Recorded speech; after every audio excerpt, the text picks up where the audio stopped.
Das ist der HSG Student Podcast. Mein Name ist Olli und zusammen gehen wir auf die Suche nach spannenden Geschichten und Persönlichkeiten von der HSG.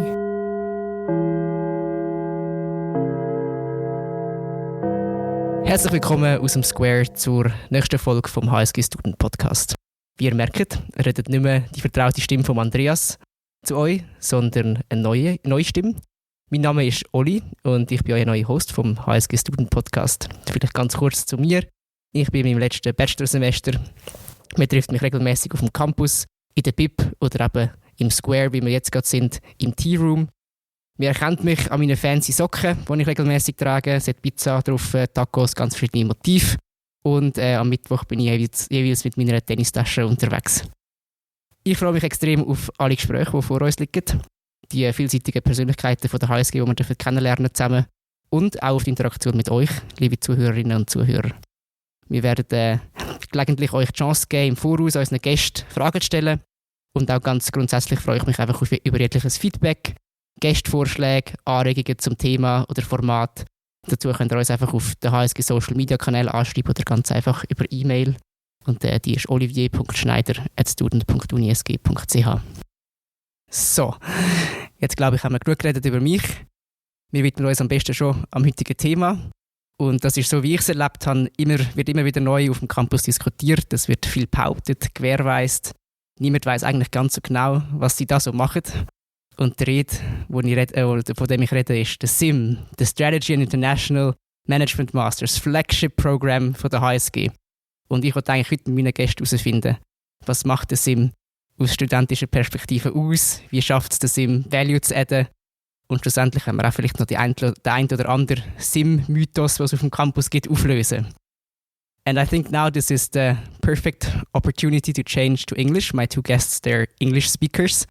And to my left, there is Iva, my good old friend from high school. And to my right is Simone. Hi, Iva and Simone. Hey, thank you for the introduction. You'll have to translate that for me afterwards. I will. But yeah, my name is Simone. I'm from Italy, was born and raised there, city not away from Milan, and did my bachelor in Venice, and then I decided to continue my studies at ISG. And since I got into the SIM, I was like, yeah, why not? Let's go to ISG. St. Gallen is not the best place on earth, but definitely enjoying it. Nice. I'm Iva. Thank you from my side as well for the invitation, and cool to see you again on campus. So I'm originally from Bulgaria, but I grew up in Switzerland and I'm here since the age of 4. I did my undergrad here at the University of St. Gallen, then did a gap year and decided to apply for the SIM, and kind of same thoughts as Simone, got admitted, and then I was like, okay, why not? Let's try this. And so this is my second semester now. And on top of that, I'm doing the Managing Climate Solutions certificate. Wonderful. So you both spoke about your application, and I think this is a good starting point, because it's such a competitive thing to get in, as far as I know. What was your first reaction when you found out that you were, accepted to the SIM program? So for me, at least, I was actually very surprised because I was planning to do so, of course, and I did all the prep, and the whole application process is very time-consuming.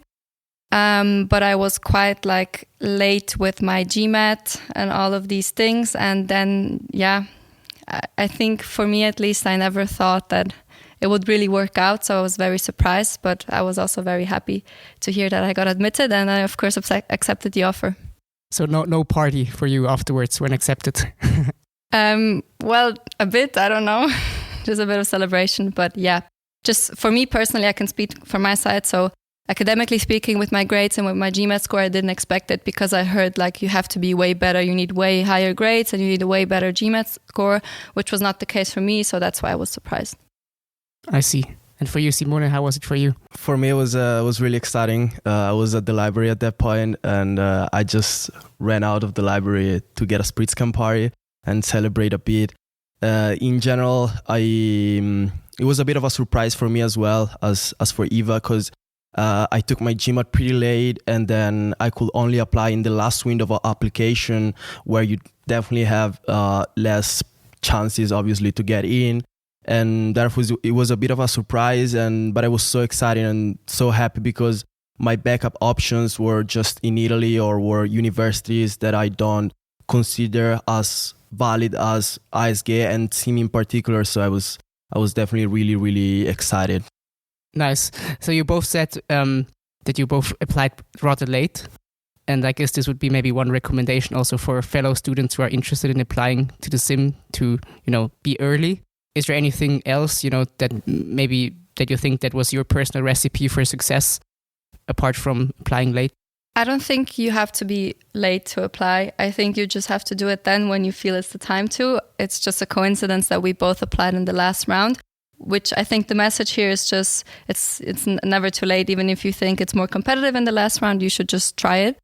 My personal message or recipe for success would probably be that you should kind of reflect, okay, what is the SIM actually doing? What's the mission of the SIM? What are the values of the SIM and the SIM community? And then you can reflect, okay, how does that fit to me? And if it fits, and if you're motivated, I think you should definitely try it. Nice. Yeah, I have the same thought, kind of, meaning that first advice that I will give people that are applying now is don't underestimate any part of the application process. So a lot of people just focus on GMAT or GPA, but just go on. And if you're applying to the SIM, it's because you have self-confidence, because you feel like you could be part of this program. Therefore, don't let you down if you have a lower GPA, a lower GMAT score. Just go for it. Focus and give your 100% for the interview, or while you write the essay, just give 100% there, and you'll have great chances to get in. So you both sound very excited about the SIM, and I think now you're both in your second semester. So were your expectations met after these 2 semesters? Well, it depends. It depends what you mean for expectations. Definitely the expectations in terms of opportunities that you have afterwards definitely met, maybe even better than I thought. Coming from a public university in Italy, the opportunities that you have at ISG and specifically within SIM are just crazy to me still to these days, right? Then other expectations, for example, in terms of the academic side, then there I thought there would be much more to learn for me. It's not that I'm not learning, but it's that a lot of time you just have to put so much effort and so much time in group projects that you really don't have time to focus on the academic side and to really focus on class and learn concept, also as abstract concept that you would like to learn, right? Because there is so much work to do when you get home in terms of group projects, meetings, and so on. And therefore, you don't really have that much time to learn the stuff that you actually want to learn. Yeah, I can agree with Simone. I think the opportunities are amazing, especially career-wise. We have very cool faculty members that support us in any way possible. There's a big community. I really appreciate that. Anytime you want to get in touch with someone, everyone's like very warm and welcome, and it's never an issue. And for me, it's also from the academic side. So maybe I'm a bit biased, but as you know, I'm doing the Managing Climate Solutions certificate. And for me, sustainability, if it is environmental sustainability or social sustainability, it's very important for me. And I think in the SIM, there's definitely a bit of room for improvement. There are certain subjects where we touch upon this topic, but I feel like there could be done more, especially since, we're supposed to be the global leaders of tomorrow. And I'm also I knew that it will be a lot of workload, but I'm also a bit overwhelmed still in the second semester because it is really, really a lot of group work, a lot of coordination, a lot of meetings, which takes and consumes a lot of your time to actually focus on other things or the content itself of the courses. And to add maybe something on that expectations, one expectation that was definitely met was the fact that SIM is so diverse in terms of students population, right? And for me, also coming from a place that with no diversity at all, that was really one of the main point that I was expecting from the SIM, and there actually the expectation was met. And we have a really diverse cohort, and if you really want to, you can just make the most out of it, right? You can discover new cultures, see how different people interact with each other and so on. And I think that's just amazing. Is there maybe a recent story where this diversity where you experienced this diversity and you really took value out of it, or maybe in terms of, is there a friend you're just thinking of when you think of diversity? Or I mean, I think throughout the whole semester, just when you get to know the people, you realize that it's not only like ethnical diversity, so where people come from, which country from, but also what they have done. We have people that are like 28 years old and they're like certified lawyers in other countries, or people that have been to the Olympics, and there's so much, you can just experience. So I think there are a lot of moments during the semester where you realize, okay, you've done that as well. Okay, nice. Great. You also touched upon it before, Iva, when you said, that you're supposed to be the next generations of leaders, given the ranking of the program and also how the program itself is positioned, let's say, in the master's market. Did that do something to you? Is it like, do you feel this responsibility, or or did it change your behavior in a certain way because you now know, hey, I'm supposed to be one of the next leaders, maybe of a big company, or I don't know. I mean, maybe I'm not that modest, but I had that kind of thought even before joining the SIM, and that's why I joined the SIM. No, but just jokes aside, I would say that it doesn't really affect you, because obviously there is a bit of this mood or these vibes around, but then you just need to understand that you're still in your 20s and you still have a lot to learn, and a big part of becoming the leaders of tomorrow is actually to network with people, to meet people. So it's not that because they tell you that you will be the leadership class of the future, now you have to just lock your door and stay in your flat and just study or whatever. But it's actually about discovering what's out there and discovering the people that are out there and so on, right? Yeah, I think for me personally, the responsibility aspect is the fact that we're here at the University of St. Gallen in this program, and a lot of doors are open for us. So I think it's important to just appreciate that and realize that, especially like we're still in a bubble. So I think you really have to consider what you can do and what you want to achieve with that. So you also mentioned, it's very diverse. This is one part, but I think it's also very competitive, right? Because everybody in the program would like to shape our future world. And, is this energy also feelable, during class or when you interact with your students? Is it that you're all like a group and you would like to achieve you have basically the same goal, or is it do you know in what direction I want to go? This question. Yeah, so the community is strong and really everyone's here to help and support, no question. But I just feel like the way that the layout is of our exams and examinations, it's just hard because you always get compared to another group and there's always one group that is better. So it's kind of very natural then that people start being competitive. So you do actually feel it quite often, yeah. Would you say this adds value to the SIM, or rather not? It's hard to say. I think in terms of how much workload we have, I think it would be better if it's not like that. Yeah. Yeah, I have the same thoughts basically. I mean, meaning that the community is really strong, and when you just approach person by person, there's no competition whatsoever. Both in the current cohort, but also in the previous cohorts. Meaning that if you really want to approach someone because they work in the company where you want to apply or stuff like that, right? Everyone is so available to just jump on a call with you, give your advice and so on. When it comes to group projects though, there you have a lot of competition, which I don't think it's really healthy, because from due to several factors, for example, the grades are curved, every topic is covered by two groups. And more of these factors contribute to making the first 2 semesters at least really, really competitive. I see. So one part of the SIM curriculum, to change a bit the topic, is also this SIM-HSG program, where, as far as I understood it, you basically do socially good projects. And the first question, would you mind sharing which project you worked on? I think you worked on the same both, right? Exactly. So just to quickly correct you, it's called SIM-HSG Challenge. Oh, sorry. But, no worries. But it's right. Yeah, it's an approach to a relevant topic or challenge by being, experimental and it should be of transformational nature. That's like the official definition.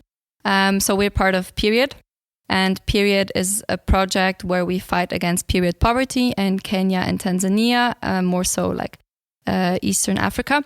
And we're working together with a local NGO from there called Femme International. And this is actually the second generation of Period. So this project, was established last year. And were you able to choose this project, and if yes, is there a particular reason why you choose exactly Period? Yeah, I mean, there is a week of introduction, let's say, on SIM-HSG challenge, and then the week end with a day in which people have to decide what projects they want to take over for the following year. And I kind of chose Period because I think it's a urgent matter that is not discussed enough. Just think about ISG, for example. We have this square and this amazing new innovative building, and menstruation products are not available for free, for example. And if you think what happens is in Europe, just think what happens in Africa, right? So I think we can really have an impact through SIM-HSG. And obviously sometimes it feels a bit weird to talk about SIM-HSG and talk about these topics while you are in one of the best masters in the world in Switzerland, and you were born in the right side of the world. But then there's always something that you can do about it. And the fact that a master in management in a renowned business school offers you this opportunity, for me, it means a lot. Did it, change your perspective on certain topics like management or your future career? Definitely, I understood that for me, even though I would like to work in the private sector, work is not everything. And if you, alongside work, can bring forward different kind of social projects, that's good for the society, but it's good also for you. And for you, Iva? Yeah, same. So for me personally, also the motivation to this project, of course, is that I'm a woman and I myself struggle a lot with period cramps, and just there's a big stigma also still here in Switzerland around that and in Western Europe, but also, of course, in other parts of the world. So I think it's just, a nice contrast to what you're actually doing on a daily basis while studying here. I think you're also trying to bring it to Square, right? Am I correct? Maybe yes, if you want to share a few words about this initiative. So this afternoon, actually, we're meeting with people who are responsible for these type of projects at the Square. And what we're trying to do is actually to hopefully offer free menstruation products for a certain amount of time here at the Square and just raise awareness around the topic. And I mean, speaking like from our point of view, being in Switzerland, if ETH can actually provide period products for free in every bathroom, I think it's a good nudge also for HSG to consider that. And we would like to kind of just start this project with Square and see where it goes. So I think, and this pays also a bit to my next question, something that we might have learned from COVID or from the crisis is, to think global but to act local. And I feel like this imagination challenge is quite distributed around all the world.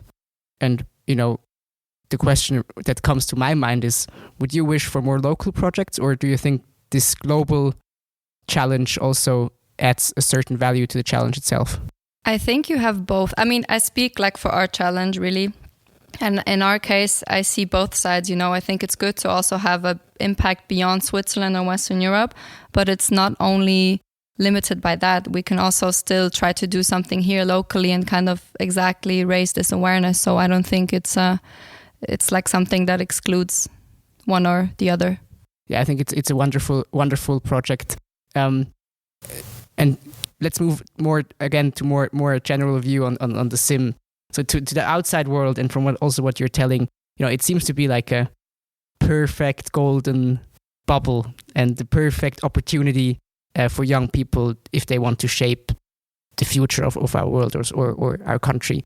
Would you agree with that it's so golden and so perfect, or is there something you would like to improve, or wishes that you have? I mean, when you scratch the surface, then nothing is perfect, right? On the face of Earth, right? But then I will say, in general, it is a great program. It is a great program. You just have to change some issues that we pointed out. Actually, a lot of people point them out. For example, this constant stress that you have, and stuff like that. That might be good for people that want to go into consulting or banking, but not all people that go into the SIM then wants to go into banking or consulting, right?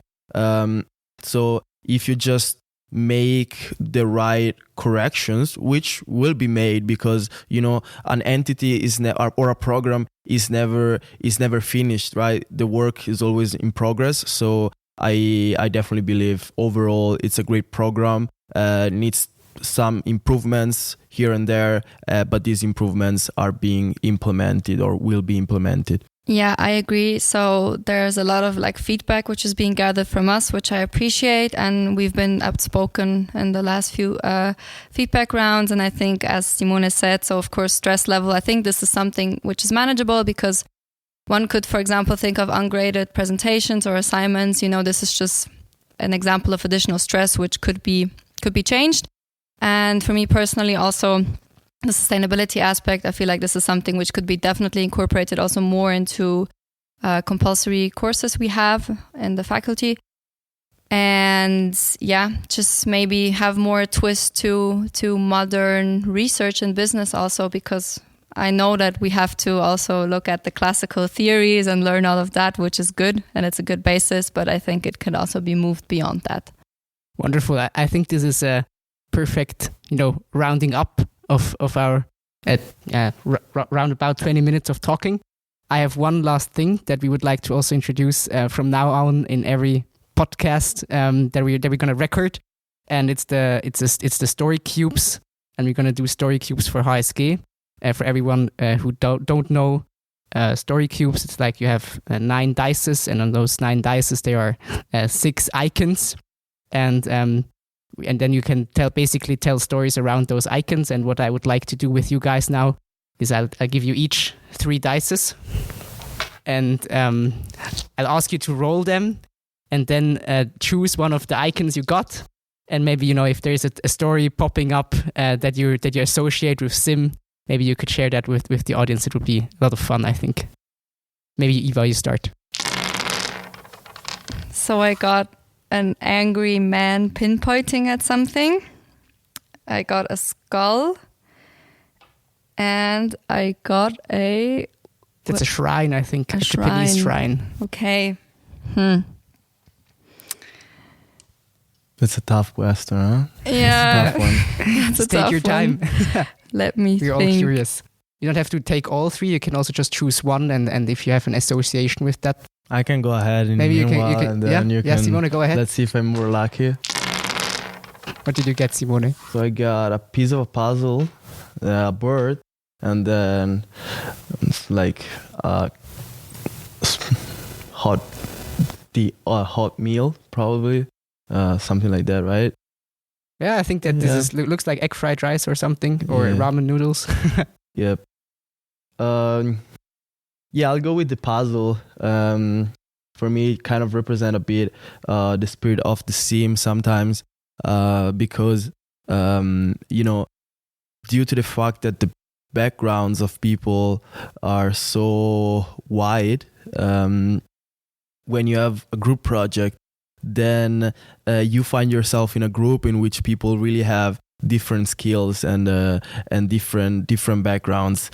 And maybe they don't even know anything about what's need to be done, but they have complementary skills, right? And that happened to me probably 2 or 3 group projects where really like just a few people knew about what we had to do, but then with the complementary skills of all other people, then somehow we still managed to turn in at least something. Yeah, I don't know, maybe not the best projects in the world, but at least something, just due to the fact that different people from different backgrounds were just there working hard just to get to the final result. Nice, wonderful. Thank you so much for sharing. Don't worry. Iva, did you find something? A good story? Yes, nice. I found something. So I took the skull and the angry man pointing at someone, So this goes back to our one and only bake sale we did for our Imagination Challenge for period. I can't remember the exact date, but it was so cold. It was snowing. It was very windy. So that's why the skull, because we were freezing the whole day. And the angry man pinpointing at us because we had a lot of weird encounterings with people that just, came by, and you have to approach anyone. And it's funny to see how people react. We had a lot of positive reactions, but we also had people like, wow, we in Switzerland, we're paying so much taxes. I'm not going to send more money to Africa. What's the point of it? Have you ever been to Africa? They do nothing. They just chill around on the sides of the streets and they only drink alcohol. So it was very, very bizarre, very weird, but yeah, an experience to remember forever. Yeah, well, nice. Thank you so much for sharing, to both of you. Thank you also for everybody who tuned in today to listen to this podcast about SIM. I think we got a very good understanding of, what this, let's say from the outside, I'm speaking as an outsider, what the SIM bubble is doing. And I think see you next time. And thank you so much for listening. Take care and goodbye.